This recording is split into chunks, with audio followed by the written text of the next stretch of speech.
സുഹൃത്തുക്കളെ കൂട്ടിയിട്ട് ഒരു പെണ്ണിനെ കാണല്ലേ, എന്നിട്ട് എനിക്ക് ഇഷ്ടപ്പെട്ടാ ഇങ്കോ ഇല്ലേ, നമുക്ക് വേണ്ട. ചെങ്കിന് ഇഷ്ടപ്പെടാത്തോണ്ട് കോയിക്ക് ഇഷ്ടപ്പെട്ടില്ല. എന്തൊരു വൃത്തികേടാണ് ഇതല്ലോ. ചില ഉപ്പാനും കൂട്ടിട്ട് പോകും പെണ്ണിനെ കാണാൻ. എന്റെ ഉപ്പാനോട് പറയും, ഉപ്പ ഇതാണ് ഇവൻ എന്നെ ഭർത്താവായ, എന്നിട്ടല്ലേ ഉറുപ്പയായാല് ഉപ്പ കാണാൻ പറ്റുമോ ഇന്ന്? ഇല്ല. പെണ്ണ് കാണുമ്പോ സൂക്ഷ്മത വേണം. പെണ്ണ് കാണാൻ പോകുന്ന അന്ന് ഇപ്പൊ ചില ആൾക്കാർ ആ കടയിൽ വന്നാൽ മതി. സുന്നത്തല്ല, അതിന്റെ ഒരു മര്യാദക്ക് നടത്തലാണ് അതിന്റെ ഒരു ഭംഗി. അയാളും കാണട്ടെ.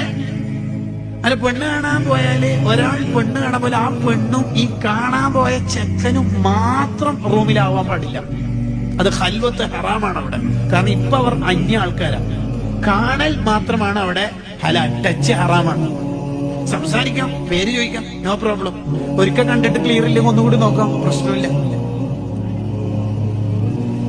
ഇതാണ് ഇപ്പൊ പെണ്ണ് ഒരു റൂമിലിരിക്കുന്ന, അല്ലെങ്കിൽ ഒരു ആണ് റൂമിലിരിക്കുന്ന പെണ്ണ് വെള്ളം കൊണ്ടോ മറ്റോ അവിടെ വന്ന് എന്നിട്ട് റൂം അടച്ചിട്ട് അവർക്ക് എന്തെങ്കിലും സംസാരിക്കാനുണ്ടാവൂലേ? ലിബറലിസം. അങ്ങനെ റൂം അടക്കാനൊന്നും പാടില്ല. ഖൽവത്ത് അവിടെ ഹറാമാണ്. സ്റ്റാർട്ടിങ് തന്നെ ഹറാമായ പ്രശ്നം. അവിടെ ശ്രദ്ധിക്കണം.